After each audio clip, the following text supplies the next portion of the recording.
तो आज के इस वीडियो में हम लोग जानेंगे कि अनसीन पैसेज क्या होता है और अनसीन पैसेज से संबंधित किस तरह से प्रश्न हमसे पूछे जा सकते हैं और साथ ही साथ उन पूछे गए प्रश्नों को हम उत्तर के रूप में कैसे लिख सकते हैं, आज के इस वीडियो में हम लोग सीखेंगे।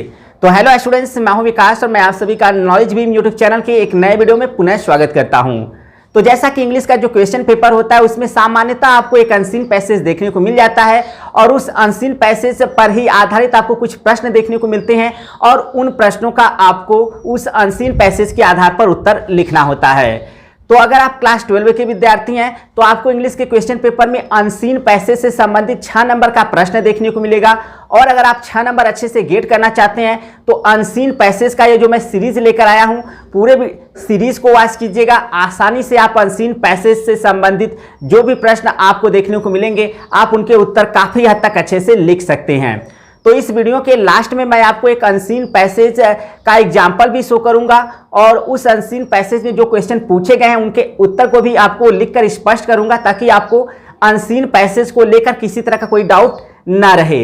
तो चलिए बगैर समय वेस्ट किए वीडियो स्टार्ट करते हैं और सीख लेते हैं कि अनसीन पैसेज क्या होता है और अनसीन पैसेज से संबंधित किस तरह से प्रश्न पूछे जाते हैं और उन पूछे गए प्रश्नों को किस तरह से हम आंसर के रूप में लिख सकते हैं। आज के इस वीडियो में हम इसी टॉपिक को देखने वाले हैं। तो चलिए वीडियो शुरू करते हैं।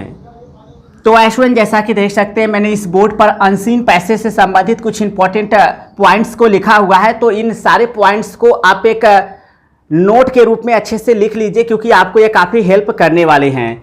और जैसा कि मैंने बताया था कि मैं आपको एक अनसीन पैसेज लिखकर उसका सॉल्यूशन भी आपको प्रोवाइड करूंगा ताकि आपको आइडिया मिल सके कि अनसीन पैसेज को कैसे सॉल्व करते हैं। तो वीडियो को पूरा वॉच कीजिएगा। तो देख सकते हैं यहाँ पर सबसे पहले मैंने लिखा है अनसीन पैसेज, जिसे हिंदी में हम लोग कहते हैं अपठित गद्यांश। तो यह अनसीन पैसेज होता क्या है या फिर अपठित गद्यांश होता क्या है?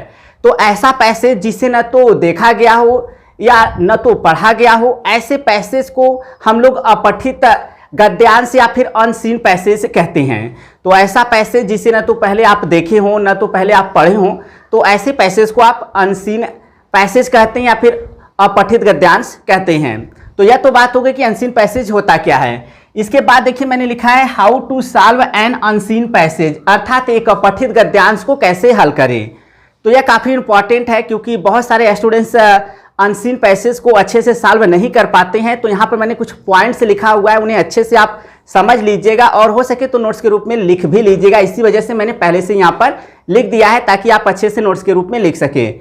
तो यहाँ पर जब भी आप अनसीन पैसेज को सॉल्व करने जाए, देखिए पहला पॉइंट आपको क्या करना है, सबसे पहले अनसीन पैसेज के नीचे लिखे क्वेश्चंस को ध्यान से पढ़ें। तो जो आपका अनसीन पैसेज दिया गया है उसके नीचे जो प्रश्न आए हैं, सबसे पहले आप उन प्रश्नों को जो है वह ध्यान से पढ़ लें। प्रश्नों को पहले पढ़ने से यह एडवांटेज आपको मिलेगा कि जब आप अनसीन पैसेज पढ़ने जाएंगे तो हो सकता है कि जो प्रश्न पढ़े हों उनका उत्तर आपको पढ़ते समय ही देखने को मिल जाए। इस वजह से आप सबसे पहले नीचे लिखे प्रश्नों को एक बार जरूर पढ़ लें। उसके बाद देखिए मैंने दूसरा पॉइंट लिखा है अनसीन पैसेज को ध्यानपूर्वक 2 बार छोटे छोटे भागों में पढ़ें। तो कहने का मतलब यह है कि आपको अनसीन पैसेज को जो नीचे प्रश्न है उनको एक बार पढ़ने के बाद आपको अनसीन पैसेज को सावधानीपूर्वक छोटे छोटे भागों में कम से कम 2 बार पढ़ना है। अगर 2 बार में भी आपको नहीं समझ में आ रहा है तो आप तीसरी बार पढ़ें, लेकिन आप छोटे छोटे भागों में करके पढ़ेंगे तो आपको समझने में सुविधा होगा। इसके बाद तीसरा पॉइंट मैंने लिखा है कुछ शब्दों का अर्थ समझ ना आए तो केवल उनका भाव समझने का प्रयास करना चाहिए। तो कहने का तात्पर्य यह है कि अनसीन पैसेज में आपको कई ऐसे वर्ड्स देखने को मिलेंगे जिनका कि अर्थ आपको पता नहीं होगा। ऐसी स्थिति में आपको क्या करना है कि उस पैसेज के अनुसार आपको उन शब्दों का जो है वह भाव समझ लेना है कि कहना क्या चाहता है, क्योंकि आपको कुछ शब्दों के अर्थ न आने पर आप उस पैसेज के ज़्यादातर शब्दों के अर्थ जान रहे हैं तो आपको ऐसे भी आइडिया मिल जाता है कि जो शब्द का आपको अर्थ नहीं आ रहा है वह कहना क्या चाहता है। तो भाव से भी आप काफ़ी हद तक समझ सकते हैं। तो एक चीज़ याद रखिएगा, अगर आपको कुछ शब्दों के अर्थ नहीं समझ में आ रहे तो उनके भाव को आप समझने का क्या कीजिए, चेष्टा कीजिए या फिर प्रयास कीजिए। इसके बाद देखिए आपको किस तरह से क्वेश्चन देखने को मिलेंगे। तो आपको कंप्रीहेंशन क्वेश्चन यानी समझ पर पूछा गया प्रश्न। तो देखिए आपको अनसीन पैसेज से कंप्रीहेंशन क्वेश्चन देखने को मिलेगा, अर्थात आपकी समझ पर आपकी पैसेज पर कितनी अच्छी समझ है उससे संबंधित प्रश्न देखने को मिलेगा।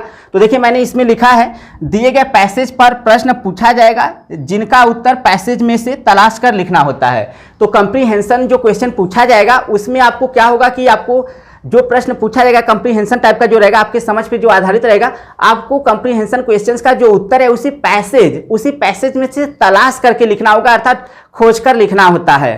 तो अगर एक बार आप पैसेज को ध्यान से पढ़े रहेंगे तो काफ़ी अच्छी तरीके से आप कॉम्प्रिहेंशन वाले जो क्वेश्चंस होंगे उनके उत्तर जो है उस पैसेज से आसानी से फाइंड आउट कर लेंगे। इसके बाद देखिए, जो आपको अगला प्रश्न देखने को मिल सकता है वह कुछ इस तरह से हो सकता है, explanation of italicise of underline portion. तो आपको हो सकता है कि तिरछे लिखे शब्दों का व्याख्या करने के लिए कहा जाए, या फिर अंडरलाइन पोर्शन अथवा रेखांकित किए गए भाग का आपको एक्सप्लेनेशन व्याख्या करने के लिए कहा जाए। तो आपको इटैलिसाइज और अंडरलाइन पोर्शन यानी कि चाहे तो तिरछे लिखे शब्द आपको देखने को मिलेंगे या फिर रेखांकित किए गए भाग देखने को मिलेंगे, जिनकी कि आपको क्या करना है, जिनका व्याख्या करना होता है। तो देख सकते हैं यहाँ पर मैंने लिखा है, दिए गए पैसेज में कुछ शब्द या फ्रेज तिरछे या रेखांकित होते हैं, इनको अपने शब्दों में इस प्रकार लिखें ताकि अर्थ स्पष्ट हो जाए। तो जो आपका इटैलिसाइज्ड है या फिर अंडरलाइन पोर्शन है, आप उनको इस प्रकार से लिखें ताकि उनके जो अर्थ हैं वह काफ़ी अच्छी तरीके से स्पष्ट हो जाए। तो यह मैं आपको एक एग्जाम्पल की सहायता से भी बताऊंगा ताकि आपको अच्छे से समझ में आ जाए। तो आप जब भी अंडरलाइन पोर्शन का या फिर इटैलिसाइज्ड पोर्शन का एक्सप्लेनेशन करें तो यह चीज़ ध्यान रखें कि ऐसे शब्दों का प्रयोग करें ताकि अर्थ जो है वह काफ़ी स्पष्ट हो जाए। इसके बाद अगला जो मैंने पॉइंट लिखा है वह है हेडिंग और टाइटल ऑफ अनसीन पैसेज। तो अनसीन पैसेज का शीर्षक या फिर हेडिंग, ऐसे हेडिंग के रूप में भी पूछा जा सकता है, टाइटल के रूप में भी पूछा जा सकता है। तो यह आपको अगला क्वेश्चन देखने को मिलता है। तो इसमें देखिए आपको क्या करना है, पूरे पैसेज का विषय वस्तु जिस बिंदु के इर्द गिर्द घूमता है वही बिंदु पैसेज का शीर्षक होता है। शीर्षक कम से कम शब्दों में हो और प्रत्येक शब्द का पहला अक्षर कैपिटल लेटर में हो। तो जो आप हेडिंग लिखते हैं यानी जो अनसीन पैसेज का शीर्षक होता है वह पैसेज जिस विषय वस्तु के इर्द गिर्द घूमता है, यानी जो वह पैसेज जिस पर आधारित होता है उसी विषय वस्तु को ही हम बनाते हैं टाइटल या फिर हेडिंग। तो वह जो अनसीन पैसेज है जिस बिंदु के इर्द गिर्द घूमता है वही जो बिंदु होता है वह उस पैसेज का, अनसीन पैसेज का शीर्षक होता है। और शीर्षक कम से कम शब्दों में लिखना चाहिए और शीर्षक का हर एक जो आपको वर्ड लिखना है उसका पहला अक्षर जो है वह कैपिटल लेटर आपको लिखना चाहिए। मैं एग्जांपल की सहायता से आप सारी चीज़ें स्पष्ट करूंगा, आप लोग थोड़ा सा वीडियो को पूरा वॉच कीजिएगा और ध्यान से समझने का प्रयास कीजिएगा। इसके बाद अगला जो क्वेश्चन अनसीन पैसेज से पूछा जा सकता है वह इस तरह से हो सकता है, समरी ऑफ द पैसेज यानी गद्यांश का सारांश। तो अनसीन पैसेज का आपको समरी लिखने के लिए आ जाता है। तो इसमें देखिए आपको क्या चीज़ ध्यान रखना है, पैसेज का 1/3 होना चाहिए, यानी सारांश जो है पैसेज का 1/3 होना चाहिए।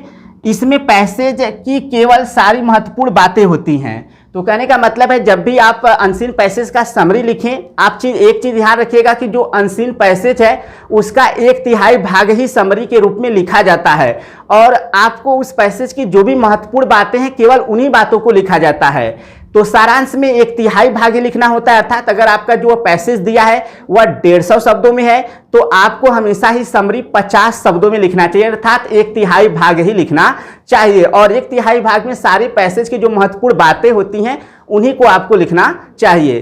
तो अनसीन पैसेज को सॉल्व करते समय इतनी बातों को आपको ध्यान रखना है और किस तरह से प्रश्न पूछा जाता है यह सारी चीज़ें मैंने आपको यहाँ पर स्पष्ट कर दिया। आई होप आपको काफ़ी हद तक हेल्प मिला होगा।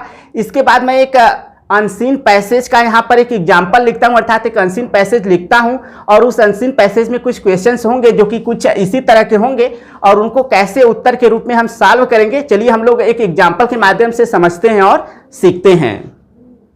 तो स्टूडेंट्स, जैसा कि अनसीन पैसेज को आपको और अच्छी तरह से समझाने के लिए यहाँ पर मैंने एक अनसीन पैसेज का एक्सरसाइज लिखा हुआ है और इस अनसीन पैसेज पे आधारित यहाँ पर कुछ प्रश्न पूछे गए हैं और इन प्रश्नों का जो उत्तर है इसी अनसीन पैसेज के आधार पर देना है। सेम इसी तरह का आपको एक अनसीन पैसेज इंग्लिश के क्वेश्चन पेपर में देखने को मिलेगा और उसके नीचे इसी तरह का कुछ क्वेश्चन देखने को मिलेगा जिसका कि आपको उत्तर लिखना होता है उस अनसीन पैसेज के आधार पे। तो चलिए मैं इस अनसीन पैसेज का सोल्यूशन आपको जल्दी से बता देता हूं, जैसा कि यहाँ पर मैंने पहले से लिखा हुआ है ताकि समय की बचत हो सके और मैं आपको अच्छे से स्पष्ट कर सकूं। तो सबसे पहले जैसा कि मैंने आपको बताया था कि आपको सारे प्रश्न जो हैं उनको पढ़ लेना है, ताकि जब आप इस अनसीन पैसेज को पढ़े तो किसी भी प्रश्न का आपको आंसर वहां पर पढ़ते समय ही मिल सकता है। आपको थोड़ा सा प्रश्न याद रहेगा तो आपको आसानी होगा। इस वजह से सबसे पहला जो प्रश्न है वह है what makes a man memorable. एक व्यक्ति को स्मरणीय क्या बनाता है या याद रखने योग्य क्या बनाता है। इसके बाद दूसरा क्वेश्चन है what is the real glory of character, यानी चरित्र का वास्तविक वैभव या सुंदरता क्या होता है। तीसरा है give a suitable title to the passage, यानी गद्यांश के लिए एक उपयुक्त शीर्षक दीजिए। और चौथा है explain to the underline portion, अर्थात रेखांकित किए गए भागों की व्याख्या कीजिए। और इसके बाद है give a summary of the passage in your own words, यानी अपने स्वयं के शब्दों में गद्यांश का सारांश दीजिए। तो आपको यह 5 प्रश्न दिखाई दे रहे हैं जिनका उत्तर इसी पैसेज के आधार पर आपको देना है। अब इसके बाद हम लोग इस पैसेज को सावधानी पूर्वक पढ़ेंगे, इनकी मीनिंग को अच्छे से स्पष्ट रूप से समझेंगे, थोड़े थोड़े भागों में करके हम पढ़ेंगे। तो यहाँ पर है men's life is not measured, men's life मनुष्य का जीवन इज नॉट मेजर्ड नहीं मापा जाता है by the number of days, दिनों की संख्या से, मंथ महीनों की संख्या से, एंड ईयर्स और वर्षों की संख्या से। अर्थात मनुष्य का जीवन दिनों, महीनों और वर्षों की संख्या से नहीं मापा जाता है दैट ही हैज लिव्ड, जो कि वह जीता है, बट बल्कि बाय द डीड्स उन कार्यों के द्वारा मापा जाता है ही हैज डन जिसे कि उसने किया है, एंड बाय द अचीवमेंट्स और उन उपलब्धियों के द्वारा मापा जाता है ही हैज मेड जिसे उसने बनाया है या प्राप्त किया है। यानी मनुष्य का जीवन दिनों की संख्या, महीनों की संख्या और वर्षों की संख्या से नहीं मापा जाता है जिसे वह जीता है, बल्कि उन कार्यों के द्वारा मापा जाता है जिसे उसने किया है, और उन उपलब्धियों के द्वारा मापा जाता है जिसे उसने प्राप्त किया है। इसके बाद है what is the significance in life, what is the significance, जो कुछ महत्वपूर्ण होता है इन लाइफ मतलब जीवन में, इज नॉट द क्वांटिटी मात्रा नहीं होता है, बट बल्कि द क्वालिटी ऑफ एक्सपीरियंस बल्कि अनुभव की गुणवत्ता होती है। यानी जीवन में जो कुछ महत्वपूर्ण होता है वह संख्या या मात्रा नहीं होता है बल्कि अनुभव की गुणवत्ता होती है। तो जीवन में संख्या उतना महत्वपूर्ण नहीं है जितना कि गुण। ठीक है, आप कितने वर्ष जीते हैं यह संख्या महत्वपूर्ण नहीं है बल्कि गुण क्या है, ज्यादा महत्वपूर्ण है। इसके बाद है अ शॉर्ट लाइफ, एक छोटा जीवन, ड्यूटेड मतलब समर्पित, टू नोबल इंडोवर्स अर्थात श्रेष्ठ प्रयासों के प्रति, नोबल मतलब श्रेष्ठ, इंडोवर मतलब होता है प्रयास, यानी श्रेष्ठ प्रयासों के प्रति समर्पित एक छोटा जीवन इज फार मोर वैल्यूएबल अधिक मूल्यवान होता है देन अ लॉन्ग लाइफ, एक लंबे जीवन की अपेक्षा, ऑफ ओवर 100 ईयर्स स्पेंट 100 वर्ष से ऊपर व्यतीत किए गए, इन ट्रिवियल परस्यूट्स यानी तुच्छ कामकाज में, ट्रिवियल मतलब होता है तुच्छ या छोटा, परस्यूट मतलब कामकाज या फिर कार्य, यानी तुच्छ कामकाज में व्यतीत किए गए 100 वर्ष से ऊपर के एक लंबे जीवन की अपेक्षा श्रेष्ठ प्रयासों के प्रति समर्पित एक छोटा जीवन अधिक मूल्यवान होता है। इसके बाद है वी लिव, हम लोग जीते हैं इंडीड कार्य में, हम लोग कार्य में जीते अर्थात हम लोग कार्य करने के लिए जीते हैं, नॉट इन ईयर्स न कि वर्षों को व्यतीत करने के लिए। इसके बाद आगे है नोबल डीड्स यानी श्रेष्ठ कार्य, स्प्लेंडेड आइडियाज यानी शानदार विचार, एंड फाइन सेंटिमेंट्स और अच्छी भावनाएं कॉन्स्टिट्यूट बनाते हैं the real glory of character, चरित्र की वास्तविक वैभव को या सुंदरता को। यानी श्रेष्ठ कार्य, शानदार विचार और अच्छी भावनाएं चरित्र के वास्तविक सुंदरता को निर्मित करते हैं। Not the length of time, न कि समय की लंबाई या फिर न कि लंबा समय। तो स्टूडेंट्स यह था इस अनसीन पैसेज का हिंदी अर्थ, जिसे कि मैंने काफ़ी अच्छे से स्पष्ट करने का आपको प्रयास किया। इसके बाद इस अनसीन पैसेज के नीचे यहाँ पर जो आपको प्रश्न देखने को मिल रहे हैं, इस अनसीन पैसेज के आधार पे आपको इनका उत्तर लिखना है। तो मैंने यहाँ पर उत्तर पहले से लिखा हुआ है, मैं आपको स्पष्ट कर देता हूँ। तो पहला वाला प्रश्न है what makes a man memorable, किसी व्यक्ति को स्मरणीय क्या बनाता है, यानी किसी व्यक्ति को याद रखने योग्य क्या बनाता है। तो यहाँ पर जो हम लोग लास्ट लाइन पढ़े थे, यह देखिए इस प्रश्न का जो है वो उत्तर है। तो यहाँ पर मैंने उत्तर लिखा है नोबल डीड्स अर्थात श्रेष्ठ कार्य, स्प्लेंडेड आइडिया शानदार विचार, एंड फाइन सेंटिमेंट्स और अच्छी भावनाएं मेक अ मैन मेमोरेबल एक व्यक्ति को स्मरणीय या फिर याद रखने योग्य बनाते हैं। तो यह पहला और दूसरा जो प्रश्न है यह कॉम्प्रिहेंसिव क्वेश्चन है, यानी समझ पर आधारित प्रश्न है। आपने इस अनसीन पैसेज को कितने अच्छी तरह से समझा उसी पर आधारित प्रश्न है। इसके बाद दूसरा प्रश्न है what is the real glory of character, यानी चरित्र की वास्तविक सुंदरता क्या होती है। तो यहाँ पर जो लास्ट लाइन था सेम वही आपका दूसरे प्रश्न का भी उत्तर है। नोबल डीड्स अर्थात श्रेष्ठ कार्य, स्प्लेंडेड आइडिया शानदार विचार, एंड फाइन सेंटिमेंट्स और अच्छी भावनाएं are the real glory of character, चरित्र की वास्तविक सुंदरता हैं। तो श्रेष्ठ कार्य, शानदार विचार और अच्छी भावनाएं चरित्र की वास्तविक सुंदरता होती हैं, सुंदरता हैं। तो यह दो प्रश्न, पहला और दूसरा कॉम्प्रिहेंसिव क्वेश्चन था, जिसका कि उत्तर आपको इसी अनसीन पैसेज से छांटकर लिखना था, तलाश करके आपको लिखना था, ठीक है। इसके बाद तीसरा जो प्रश्न है वह सभी आपको अनसीन पैसेज में देखने को मिलेगा, वह है give a suitable title to the passage, अर्थात इस गद्यांश के लिए एक उपयुक्त शीर्षक दीजिए। तो यह जो आपका अनसीन पैसेज था, यह अनसीन पैसेज जो है वह एक ही बिंदु के इर्द गिर्द घूम रहा था। वह बिंदु है कि जीवन में अच्छे चरित्र का महत्व। तो जीवन में अच्छे चरित्र का महत्व या फिर अच्छे जीवन के बारे में और जीवन के अच्छे गुणों के बारे में इसमें बताया गया है। तो इसी को हम लोग क्या करेंगे, टाइटल बना देंगे। तो यहाँ पर देख सकते हैं मैंने लिखा है टाइटल के रूप में importance of good character in life, यानी जीवन में अच्छे चरित्र का महत्व। तो इसी बिंदु के इर्द गिर्द यह पूरा आपका अनसीन पैसेज घूम रहा था या फिर लिखा गया था, ठीक है। अब इसके बाद अगला जो क्वेश्चन है वह है explain to the underlined portions, यानी रेखांकित भाग की व्याख्या कीजिए। तो यहाँ पर आपको दो जगह देखिए अंडरलाइंड पोर्शन देखने को मिल रहा है, तो इसको ए बना लेंगे और इसको बी और इसकी व्याख्या कर लेंगे। तो मैंने नोबल इंडोवर्स का हिंदी अर्थ आपको बताया था, श्रेष्ठ प्रयास। तो यहाँ पर देख सकते हैं सेम उसी तरह मैंने इसका एक्सप्लेन भी किया है।